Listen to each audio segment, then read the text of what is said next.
The smell of turkey and disappointment filled my childhood home as I set down my overnight bag in the familiar entryway. The walls were lined with the same family photos they'd displayed for years, but noticeably absent were any pictures of me from the past 5 years. Not surprising considering my family saw those years as my lost period.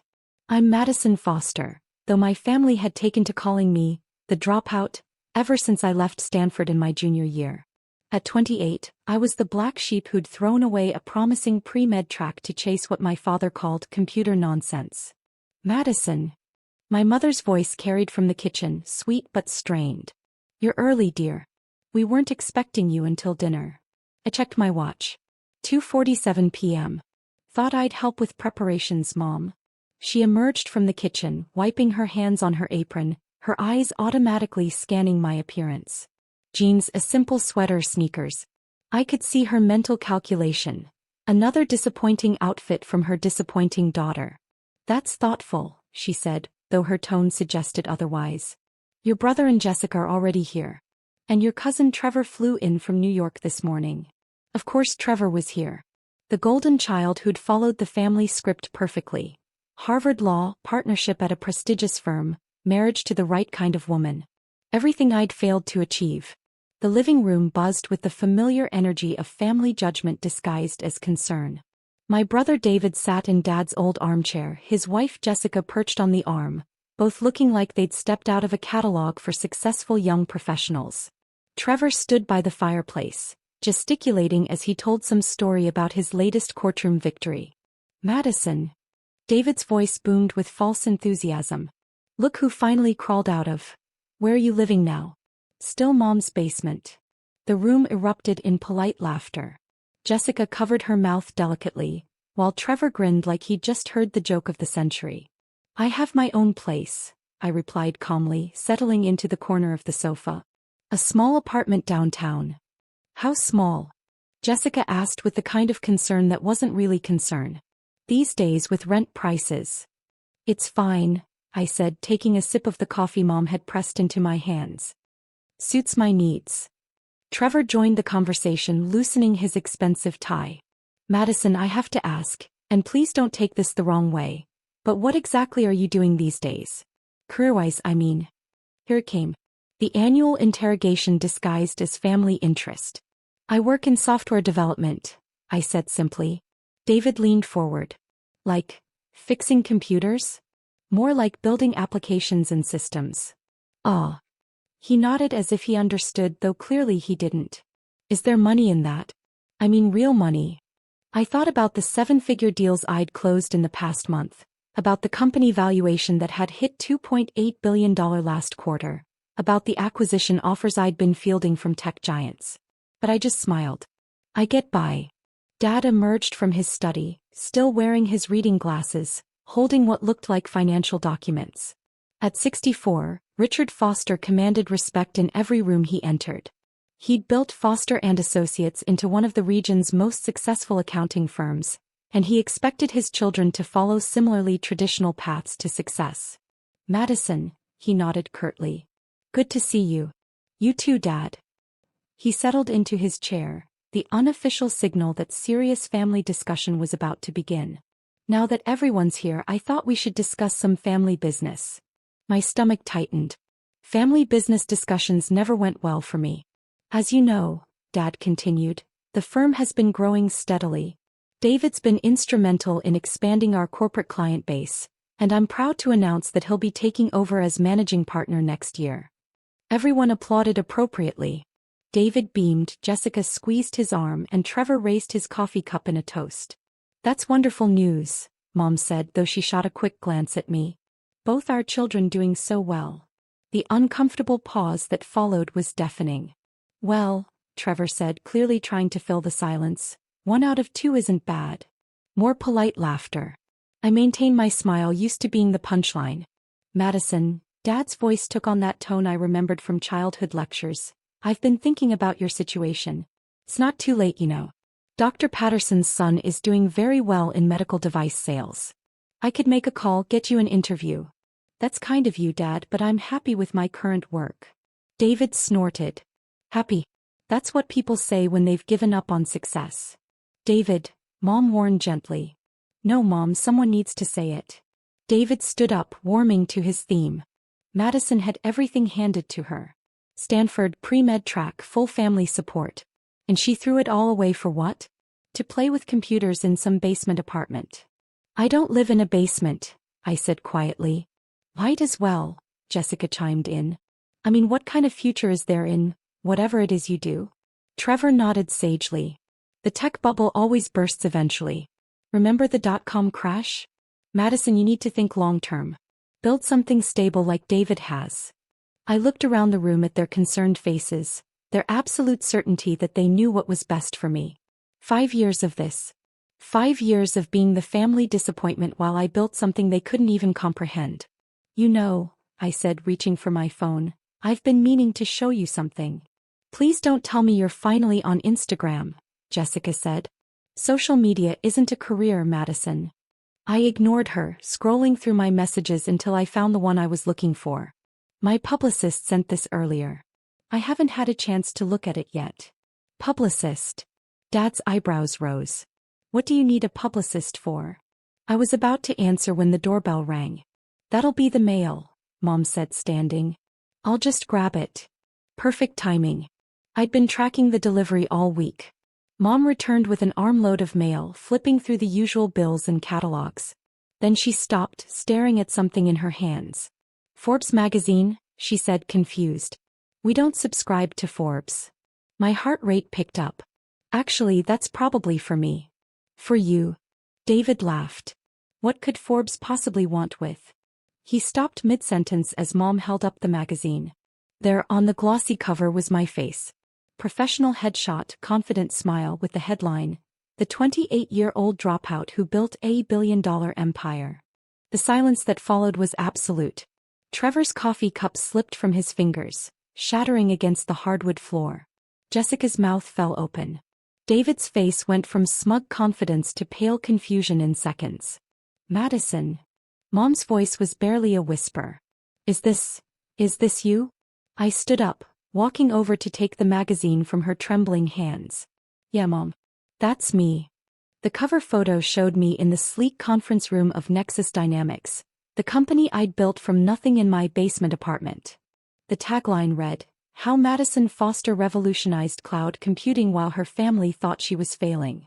This is impossible, David said, his voice cracking. This has to be some kind of mistake.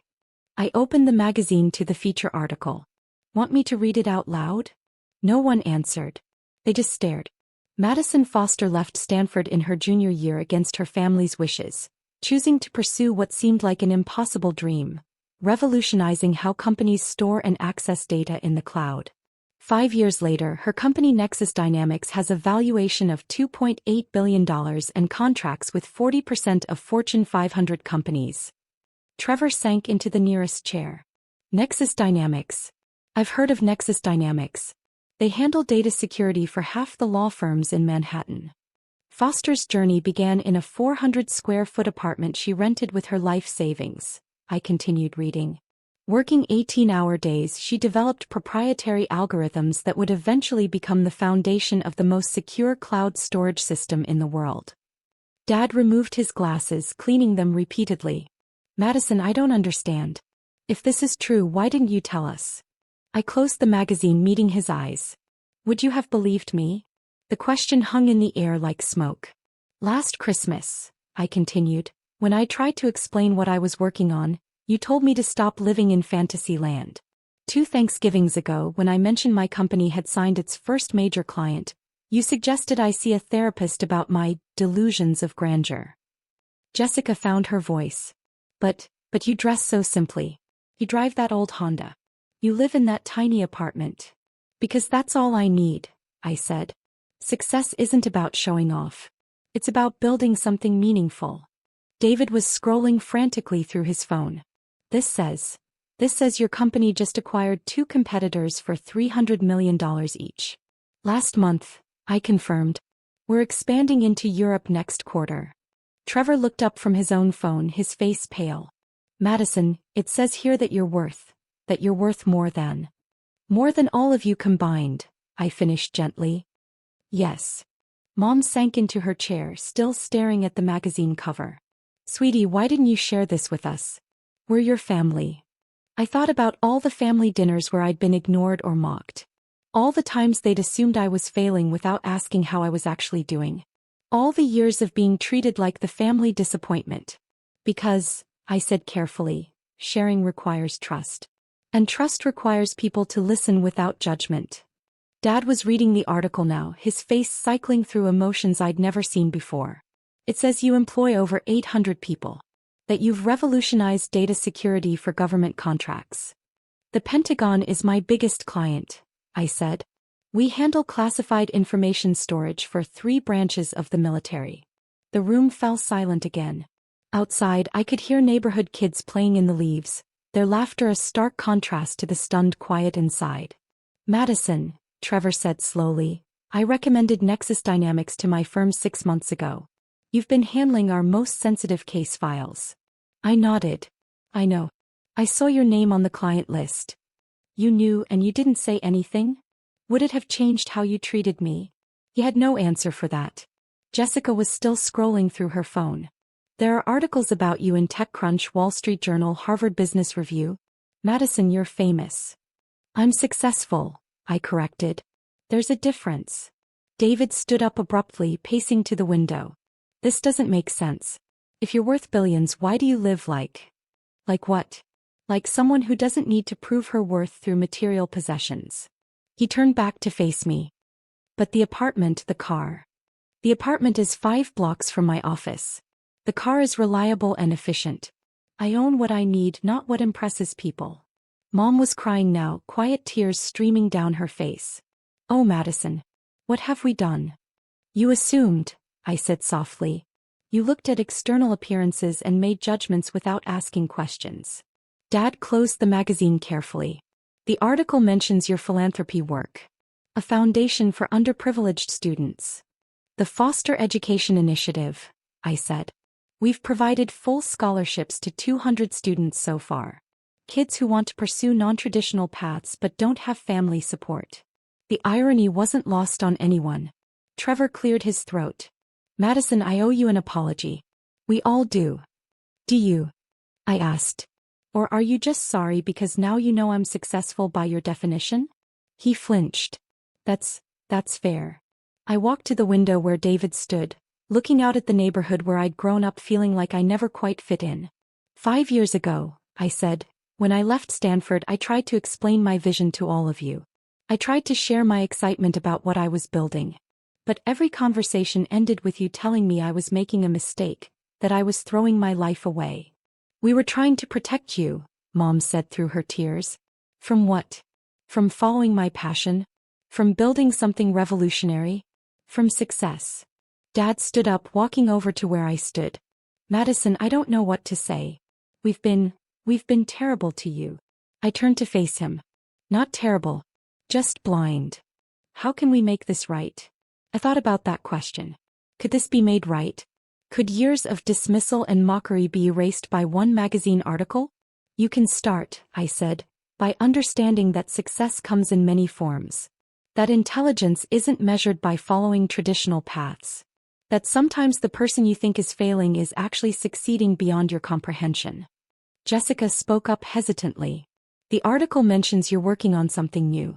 Some kind of quantum computing project. For the first time all day I smiled genuinely. Quantum data storage. If successful, it'll make current cloud computing look like dial-up internet. And you're doing this yourself? David asked. With a team of the brightest minds in the industry. Most of them also college dropouts, actually. Trevor laughed, but it was different now. Not mocking but amazed. Of course they are. There's something else, I said, reaching for my phone. Something I haven't told you. They waited, probably wondering what other bombshells I might drop. MIT called last week. They want to offer me an honorary doctorate.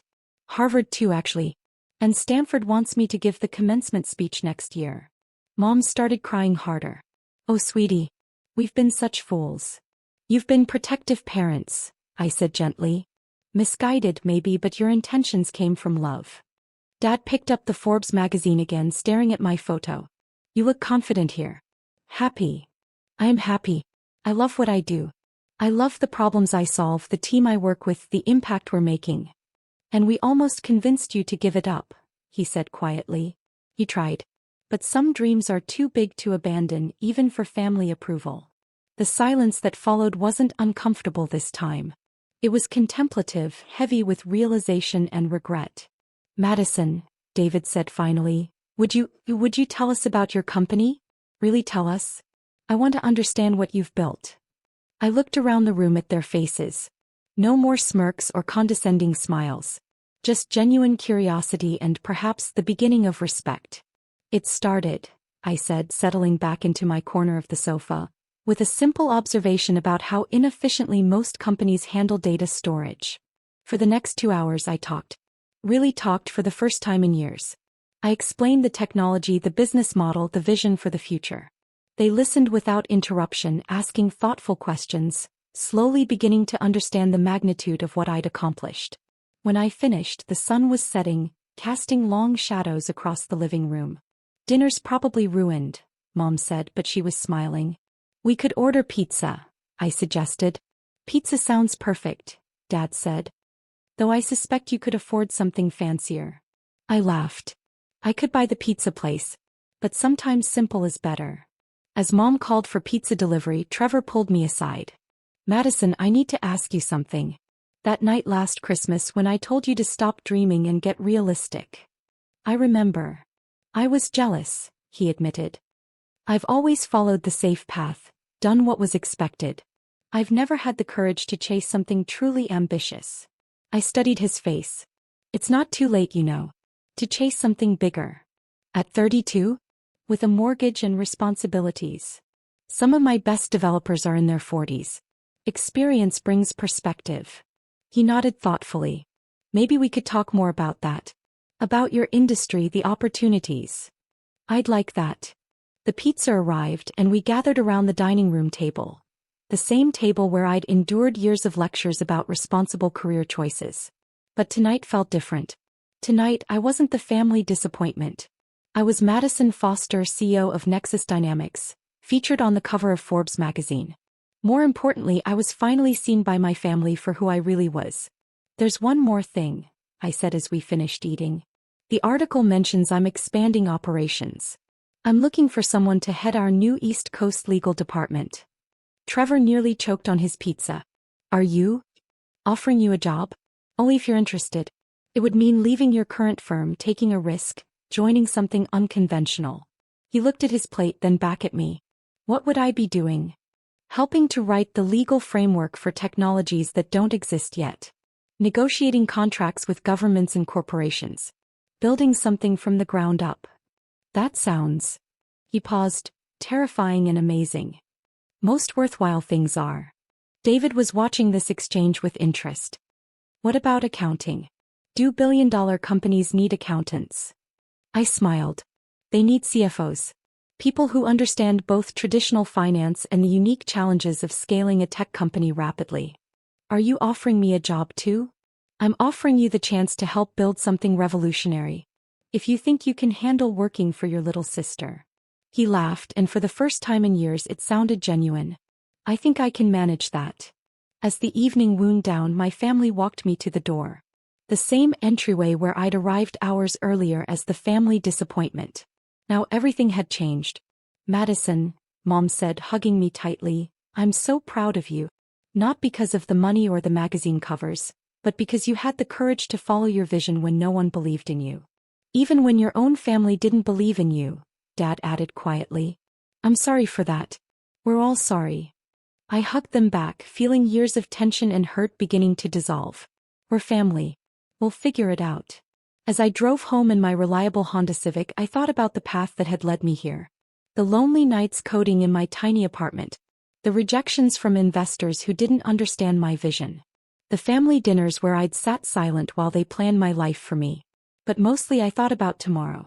About the quantum computing project that could change everything. About the team of brilliant misfits I'd assembled. About the future we were building together. My phone buzzed with a text from my publicist. Forbes article already trending on social media. Interview requests pouring in. You ready for this? I smiled, typing back, ready. The next morning I woke up to 47 missed calls and 200 plus unread emails. Word was spreading fast. By noon, 3 major news outlets wanted interviews and my company's stock price had jumped 15%. But the message that made me smile was a simple text from David. Reviewed Nexus Dynamics financial reports. Holy shit, Madison. When can we talk about that CFO position? Sometimes the best revenge isn't revenge at all. It's success so complete, so undeniable, that it transforms not just how others see you but how they see themselves.